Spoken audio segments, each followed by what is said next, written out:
Hi, everyone, and welcome to Around the Ladder. I'm Erika Steinberg. This podcast is for anyone who's ever looked at the path in front of them and thought this doesn't quite fit anymore. Careers and lives aren't necessarily linear, they evolve as we do. So, on this podcast, we talk about what happens when people step off the expected path and they start building a ladder of their own making. Sometimes through bold moves, sometimes through quiet shifts, but always through rethinking what success actually means to them. My guest today is Jennifer Gillman, and she's someone who has spent years talking with lawyers about what's working in their careers and what isn't. Often those conversations happen at a point when someone is successful on paper, but they're starting to question whether their work still fits the life that they want.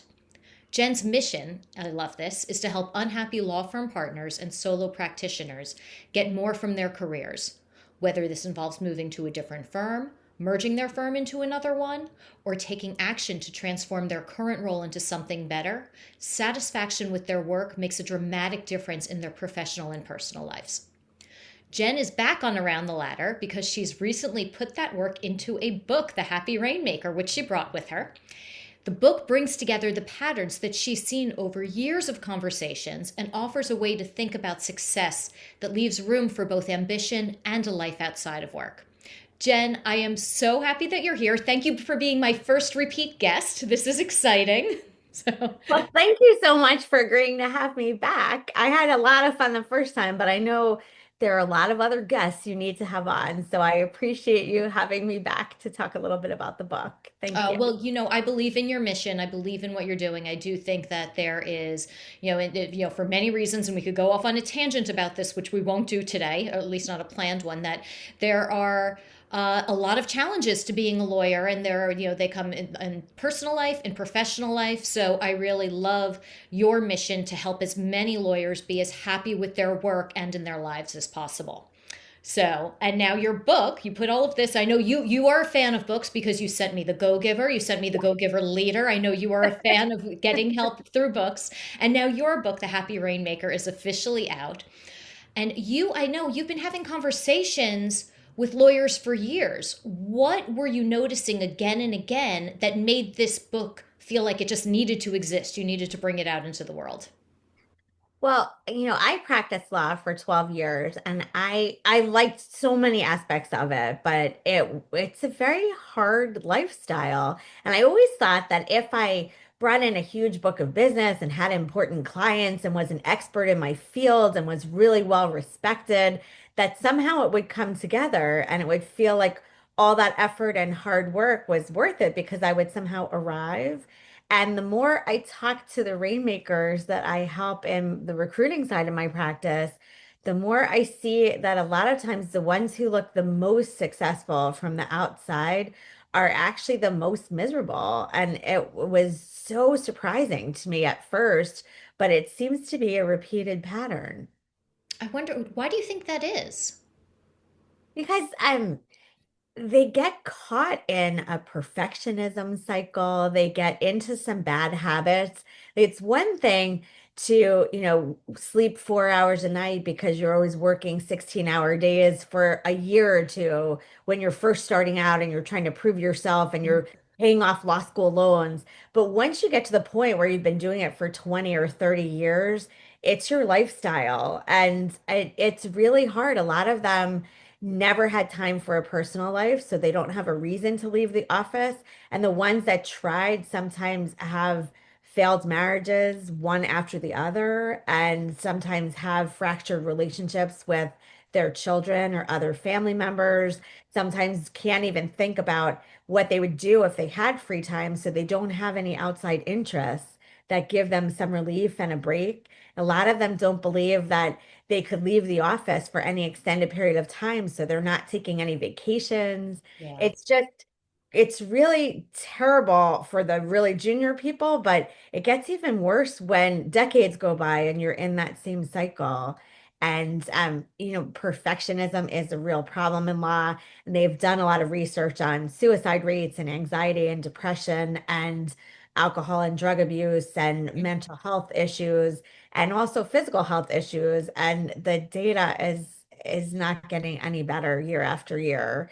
So I thought I would do what I could to see if I could have some resources for people to achieve a little bit more balance with their success. Yeah, yeah. I remember years ago, this was going back to the mid 90s, I think, a firm where I worked. They're not in business anymore. It was a great firm. This is maybe a product of the times, but the conventional wisdom was that if our associates have time for a personal life, they don't have enough work to do. So, and that was at the associate level.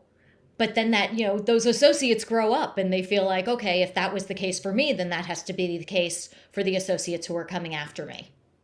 Yeah, I mean, it's really important for the people who have made it and have the ability to set the precedent, to have some input into the policies, to be modeling better behavior, right? So Yeah. when we see the biggest rainmaker, the head of the group, the managing partner there at 2 in the morning, what do the more junior people think? Yeah, yeah. So, okay. Well, the book is out and hopefully it's getting into the hands of a lot of people. I'm curious though, why tell the story as a fable rather than a traditional career help book? Well, I've been telling the story of Bob Biglaw, Sam Solo, and Susie Smallwaw for many, many years. I started my business about 7.5 years ago, and I joined a BNI group. And there were a lot of non-lawyers in the group who didn't really understand what the lawyers I was placing did or what I did in recruiting. And so I would try to explain with a story that they could understand and relate to. So Hmm. I've been telling the story of Bob and Sam and Susie for a really long time. And as you referenced, I am a huge, huge fan of the Go Giver series. I carry that first read Go Giver book with me every time I fly. And I think I've probably read it 50 times. And I found that even though I'm so busy and I always have some reading to do for work and all of that, it's nice to read a story that is Yeah. enjoyable, but you learn something from it. And I can read The Go-Giver multiple times and get different things out of it. So I wrote my story like it was The Go-Giver for lawyers. And the best full circle moment that I've had in the writing of this book is that Bob Berg, who was one of the co-authors of the Go-Giver series, gave us a testimonial, which was really meaningful to me. That's fantastic. Congratulations. Thank you so much. I know that you're a fan of that book, so that's a I'm a huge huge deal. fan. So for him to say that he liked our book too was the highest compliment. Were you name checking him with Bob Bigblaw? Actually, I always talked about Bob Biglaw because it was It alliterative. rhymes. And he said in one of he posted on LinkedIn and Facebook about the book, which was so kind of him. And he said, "Oh, and also, I'm not Bob." I'm not that Bob. I actually had been telling that story before I had a chance to meet Bob Berg, so it Yeah, was not for him, it's but not it exact. is Yeah, it's not funny. him. So, you were talking about how this phenomenon can really snowball. That, and even what we see with associates who grow up with a set of rules or what they believe is a set of rules for them, and then they have the same rules for their own associates. So I think a lot of lawyers think that wanting balance means that they can't be ambitious or that they're not ambitious. Why does that continue to be such a stubborn narrative? I think it's very hard for a type A perfectionist lawyer personality to feel like it's okay to not be thinking about work or actively working. I used to feel guilty if I was reading fiction instead of reading something that would get me ahead, or if I could be polishing that brief or working on something and I wasn't. And so I totally get it. But the ironic part of it is the harder you work and the more you give your whole life over to it, the less good you are as a lawyer. Having some balance, being able to get away. And, we always say you should treat yourself kind of like a professional athlete. Now that we're coming into the Winter Olympics, everyone's talking about athletes. My husband's gearing up for the Super Bowl. Everyone's got athletes on the mind. But, they take care of themselves because they know they have to perform in their particular event or whatever sport it is. Mhm. And lawyers, our method of performance is to give a high level of thought and analysis and come up with an answer for a client that helps them with something very important. And if you haven't been sleeping well for 6 months and you're eating out of the vending machine and you can barely walk to the printer to get a document, you're not actually going to be in tip-top shape mentally either. Taking care of yourself, getting a little time away helps you to be more creative. A lot of lawyers will say, I finally took a whole week off and I didn't look at my email 14 times a day. And I came back to the office and I had this great idea for how to proceed with this thing that I was stuck on. That's actually necessary. It Yeah. helps you to come up with better solutions to the problems your clients have and, how to structure your practice to have some time away, whether it's an evening off or taking regular vacations. Yeah, even an evening off makes a difference where you can rest your brain, rest your body, and just think about something else. Just do something else, think about something else. What does the book, your book, say to someone who's winning, like winning on paper, but feels like they're losing their life? What are they going to find in the book? Well, I think that, a lot of lawyers are not people who loved math and business, and they may have looked at a career in law because they thought that they were, good at English and history and other humanities. But they've come, once you're a rainmaker, you understand that a law firm is a business and it's not a charity, it's a for-profit business. And you can see that as you build time and collect on it, you're bringing in money for the firm. But when you're a rainmaker, you have a second source of revenue for the firm. You're bringing in clients, and either you're working on that work or you're leveraging by giving things to your partners in other departments or keeping associates in your group busy. And once you up the revenue from those originations, from bringing in those clients, you can really pull back a little bit on the revenue that comes from just a sheer number of hours that you can bill. Uh-huh. And you become more important as a trusted advisor to those clients that you've brought in. So they come to you every time they have a problem. They want to talk to you and run it by you, and you can introduce them to another lawyer at your firm, and you can capture even more of their work. That's actually beneficial for your firm, but also for Yeah. you because you don't have to be at the office late nights. You have, or you should have, some resources and staffing to help you leverage the work that you're bringing in so that you're not the one doing everything anymore. And, a lot of rainmakers who have gotten to the point where they're used to doing everything because they don't really have the right help have to learn to have a conversation with the powers that be at their firm about how they'd like to structure things. And they Yeah. can make a business case for, it's really not great for me to be up until 2 in the morning every night because I'm not going to perform well and I'm not going to give the best advice to our clients. So it's really much better if we hire another associate for our group or we get another service partner to help me run Hmm. things or whatever it is that is missing, whatever friction is causing you to be working harder than you should be, can usually be addressed at your own firm. You don't always have to come to me and move firms for that. Yeah, a lot of times I think that it can be addressed at your own firm, that they want to work with you. Firms don't want to, sometimes they do want to, have people go along their way, but a lot of times they really want someone to stay. Retention is a huge issue. What you were talking about before, though, just reminded me of one of my early clients. They had a senior partner, and they said, "Oh, he can get business standing in line at Starbucks." And I was like, "Then let's keep him in line at Starbucks because because he could. He was just that kind of person. Put him out Getting anywhere in those the environment, and people he can get bring in business." and you want to keep people who enjoy business development activity and have been successful at it pursuing that because if that's a real talent of theirs, we have people in the firm or we should hire more people in the firm who can get that day-to-day work done so that that big rainmaker can go back out into the world and get some more business or develop the relationship with that new client. Yeah, yeah. Everybody has their ways of contributing.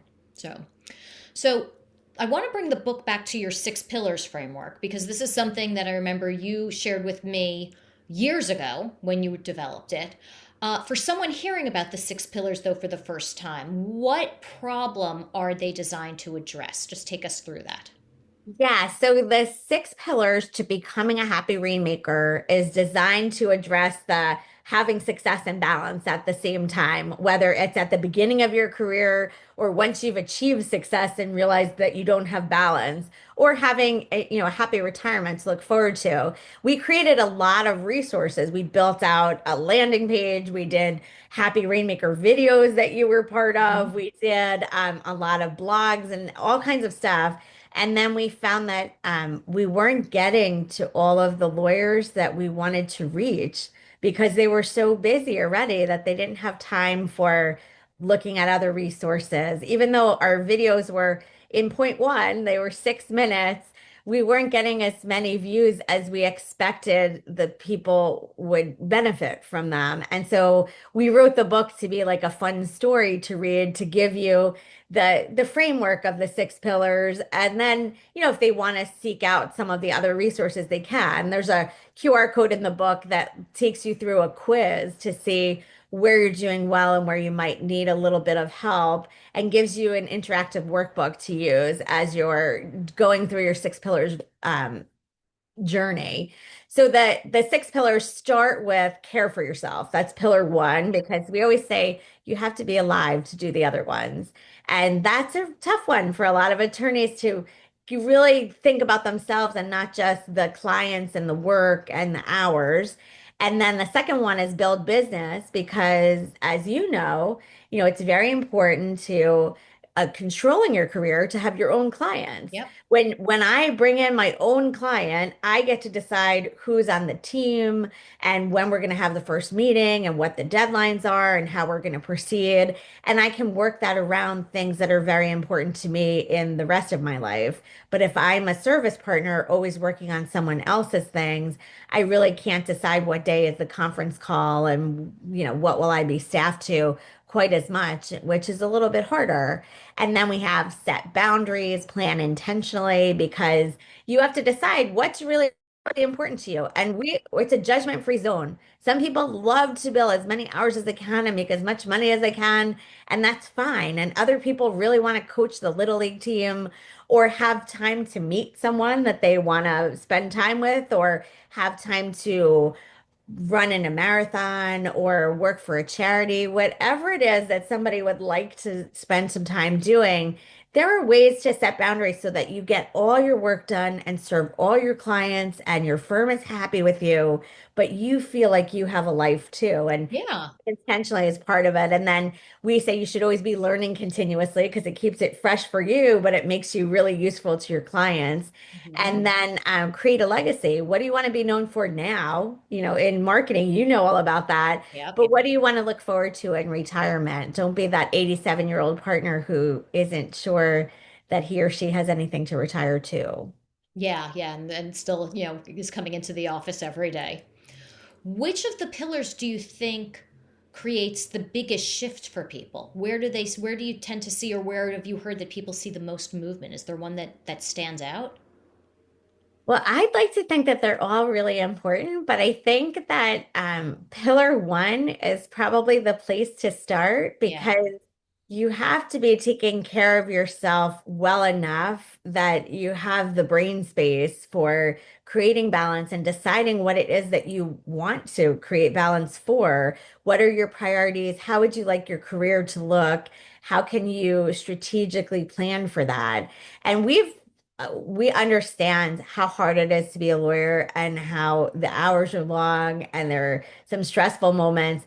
We have done the entire thing in point one snippets of time, just like lawyers keep track. Hmm. 6 minutes is enough to get started. So point one can make a difference. Point one is enough to get started is the slogan. And I've noticed myself, I'm not perfect either. I'm an ex lawyer and I'm a little type A. A lot of times you think, oh, I don't have enough time to get anything done, so I'll just scroll social media or do something that's, maybe a time waster, when sometimes you can get something done. There are a lot of point one things you can do. You can walk to the printer, you can make a doctor's appointment, you can look up a gym, you can, take 3 deep breaths in your chair. There Hmm. are a lot of things you can do to get started. And if you set a goal that's small and attainable, you feel a sense of accomplishment and you get that dopamine hit that you might have gotten from scrolling social media. And you might create a habit of always stopping and taking 3 deep breaths before you start a big project, or taking a 6-minute walk at lunchtime, or making sure that you take care of your health and nutrition. And once you make a habit of something, it gets easier and it fits into your life better. Yes, it seems natural. It seems that, before you know it, it turns around, you turn around and you feel like, I can't imagine that this wasn't there before. I Yeah. can't imagine life before this habit. And small things really add up. So we know lawyers probably aren't sleeping 8 or 9 hours a night all the time. And we're not saying, okay, you got to take care of yourself. You must sleep at least 8 hours a night. We're saying try to sleep 10 more minutes every night or 15 more minutes every night and see how you feel. See if you could work in a few extra minutes. See if, whatever it is. And not everything is going to be good for everyone. One of the things we recommend for getting some more steps in is if you work on the 16th floor, get off on the 15th floor and just climb 1 flight of stairs. Hmm. And you might say, oh, that sounds great. That's my goal. And then realize as you're climbing the stairs, oh, that really hurts my knee. That's not pleasant for me. Then choose something else. You're not Yeah. a failure. You tried it. Good for you. Choose a different one that fits into your fitness level and your interests better. Yeah. Yeah. You're not going to start being the bed check police and the fitness police. Yeah. And So sometimes creating accountability works. That helps me a I lot. So agree. if Yeah. if you sign up to work with a personal trainer, you'll probably turn up for the appointment. If you make an appointment with your friend to take a walk at lunchtime, you'll probably do it. A Yeah. lot of times I blow right through the appointments I make on my own calendar that are just for me. Yeah. I do the same. I do the same. So in the book speaks to associates and speaks to partners and other lawyers who are really questioning the next step or the next rung on their career ladder. What do you want most? What do you most want each of them to hear? I really want to start with the associates because I feel like they're earlier in their career and they're setting their habits now for later in their career. Yeah, I know that it feels like at least when you're a pretty junior associate and you're trying to prove yourself, that you don't have as much control as you want over your schedule. But all the rainmakers that we spoke to in our Happy Rainmakers video series wanted their associates to feel like they were getting some balance, that they had a long-term sustainable career, that they wouldn't burn out. And they suggested just communicating a lot.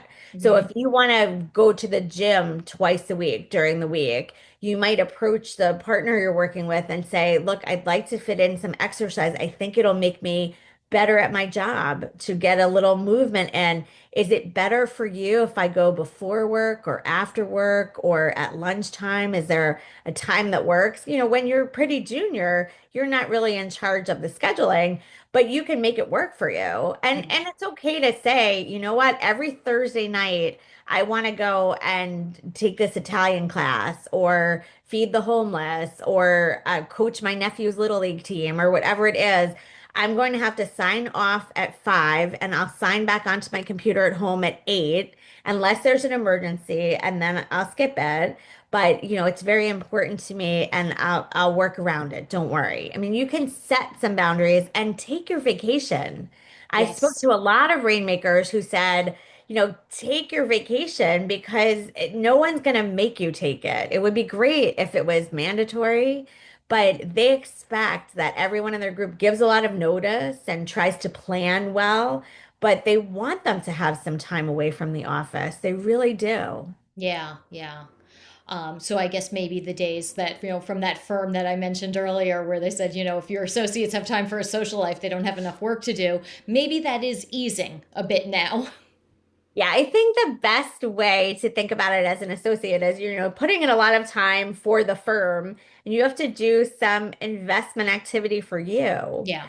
So any of the business development or the caring for yourself or planning activities that you're doing are investing in your future. If you think of yourself as a small business within your firm so that you develop your practice and you're strategic about the things that you're learning and the clients that you're trying to develop, just in case something happens. The firm you used to work for isn't there anymore. There are a lot of firms that are merging or going out Mhm. of business or changing management teams. Sometimes the firm that you're enjoying very much now might not be around or might be different, and you might want to take your practice somewhere else. Yeah.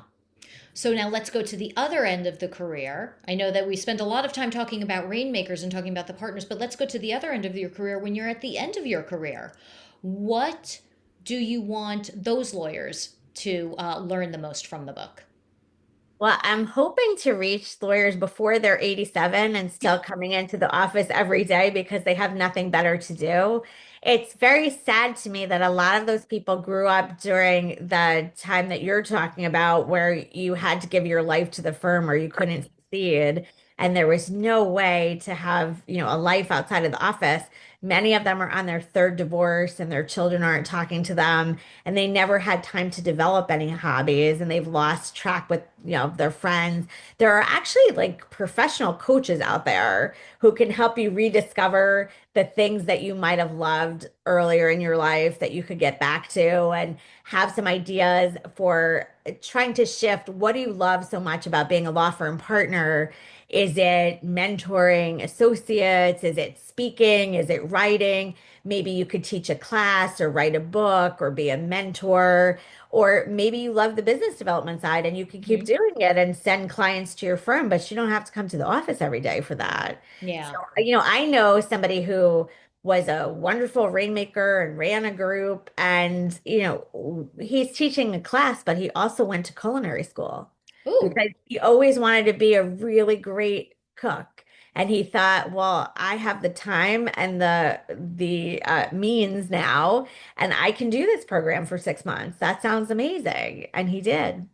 Oh, that's fantastic. Okay, that gives me some confidence in the future. That's great.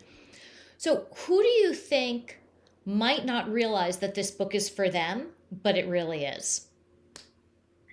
I think anyone who's experiencing who has made it to a point where you would think of them as successful and is still experiencing some friction either at the office or at home. Hmm. At the office, they're still apologizing to clients and trying to get resources for marketing and trying to get staffing for the things they're doing and apologizing because they don't have an office in Chicago or an IP licensing group or they don't have a deep enough bench to meet the deadline the client wants or whatever it is. I mean, those people need to maybe have a good conversation with their office and make a business case for the resources that they're looking for. And I'd be happy to talk to them also. But if they're having some friction at home, we call it being on the apology tour. They have to go home and apologize for missing dinner, missing the school conference, missing the Little League game. And it's really sad. A lot of lawyers don't make time for socializing. So we say a lot of times they don't have to apologize to their friends because their friends stopped calling years ago Oh, because they kept saying no or they stood in the corner on their cell phone instead of participating. So anyone who feels like they can't go to all of the social things they want, they can't take a week-long vacation without working in the business center the whole time. They're losing touch with the things that they enjoy outside of the office because it's just so overwhelming. yeah. Anybody like that. And certainly the stats for lawyers are really alarming. So anyone who hasn't been to the doctor in more than a year, anyone who thinks that they have some mental health challenges and they feel like they don't have time to see a therapist, these are things that you have to make time for. Yeah, yeah, I agree. I agree. And that reminds me that you say that the book is about moving from surviving, just surviving to thriving. So, what can thriving actually look like? How can you balance both? How can you have your ambition and your career and then also still have a life? What is that? What paint us that picture? Yeah, I know it's not perfect every day. We can't have perfect Yeah. balance between work and our life outside of work every single day. But it's most of the time feeling like you can fit in the things that work that are important to you and the things in your life outside of work that are important to you. It means feeling confident and speaking up and saying, I need some more help here, or we need to staff this differently, or I need some more resources for this. Or I'm going to be out next Thursday. My child is getting an award and I'm flying to his college for it. Whatever that means to you. And looking forward to going to work. We talk about the Sunday scaries a lot. There are a lot of people who love their jobs, who, are enjoying time, laughing and cooking with their family or out with friends and looking forward to Monday. So there are plenty of people who get a lot of satisfaction and enjoyment out of their careers. And if you're working very hard and trying to hone your skill set, you should get a chance to enjoy your work. It should be sustainable. You shouldn't burn out, and it Mhm. should be enjoyable. And you should have time for things that are important to you. You may sometimes have to shift gears a little bit if you're prepping for a big trial or signing a big deal. You might not make it to Italian class or running practice for the marathon, but usually you should have time to get some rest and eat some actual food and maybe get some movement into your day several times a week. And you should have time to spend time with people that you care about. And if you've isolated yourself a little with how you're working, you should have time to develop some new relationships with people that you'd like to spend time with. Yeah, yeah. I mean, ultimately, what I'm getting when you're describing that is also realizing that you you are entitled to this. Some people feel like maybe I'm not entitled. I don't deserve it. I have to work harder. I have to do this instead, or I have to do all of these things before I get that. And that's not the case. You really can believe that. Yes, I'm entitled to this right now, and it doesn't make me less committed to my work. It doesn't make me less committed to any other part of my life. Yes, and I think especially when you're not in a position of being already successful and being the person who's in control of everything when you're just starting out, you can just link it to I'm trying to be the best lawyer I can be for the firm and for our clients. Mhm. I need to sleep at least 4 hours a night. I can't stay up all night and go to court tomorrow. That's not going to be good for our client. I need to not eat Oreos out of the vending machine all day. We need to order some actual food. And, like some of the things, if you link them to success for the client or success for the firm, they don't say, oh, this new generation, they don't want to work hard. They say, oh, they understand the holistic Yeah, way of being the best lawyer. yeah, yeah. And you can eat Oreos sometimes, but not every day. Oh, you can eat Oreos sometimes, but they shouldn't be a meal. They should be That's true. an add-on fun snack. They shouldn't be your only sustenance. I agree. I agree. Well, if we could start with that point and work our way from there, I think that we would make some real progress. Well, the interactive workbook that goes along with the book gives you some point one ideas, what you could do to care for yourself. And we're hoping that people can work one in every day if they can. And one of them is eat something green. So Love it. And every not once in a green while, jelly beans. we're not saying that you should go vegan and work out 2 hours a day and sleep 8 hours a day and meditate an hour a day, like right out of the gate. We're saying one day with your burger, instead of getting a side of fries, get the side salad. Yeah. Just try it. Every once in a while, just make that small adjustment. And if it feels good to you, you might want to do it again and create a habit. Yeah, exactly. So, thank you so much for coming on. This conversation has flown by. Before we go, though, please tell us where we can find you, where we can find the Happy Rainmaker. Hold, you have to hold. Do you have it with you? Oh, If you can okay. hold it up so we can see. Thank Here is the you. Happy Rainmaker. I love it. It is available where books are sold. We'll give you an Amazon link. It's also on some of the other booksellers.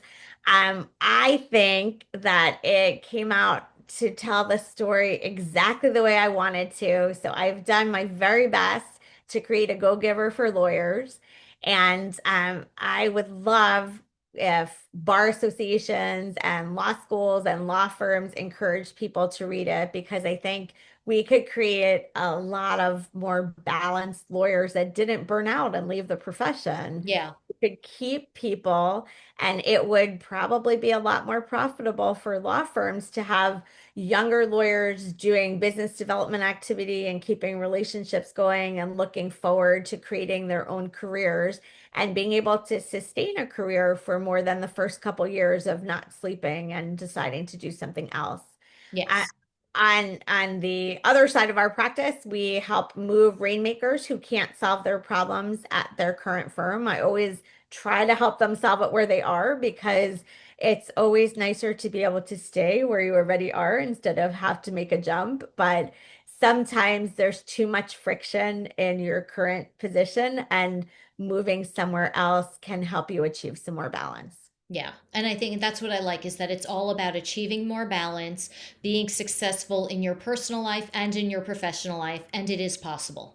And I think that that's one thing, the six pillars teach us that, the book teaches us that, and I'm glad that you keep beating that drum. I hope that you continue to do so. I'm going to continue to do so until the stats get better. Good. They're rerunning that 2017 study and they're going to put it out again in 2027, the mental health and wellness Yeah. for lawyers. And we have stats for suicide and anxiety and depression and alcohol and drug abuse that are just way too high. And I want to see that improve. So I will keep talking about these issues until those numbers get a lot better.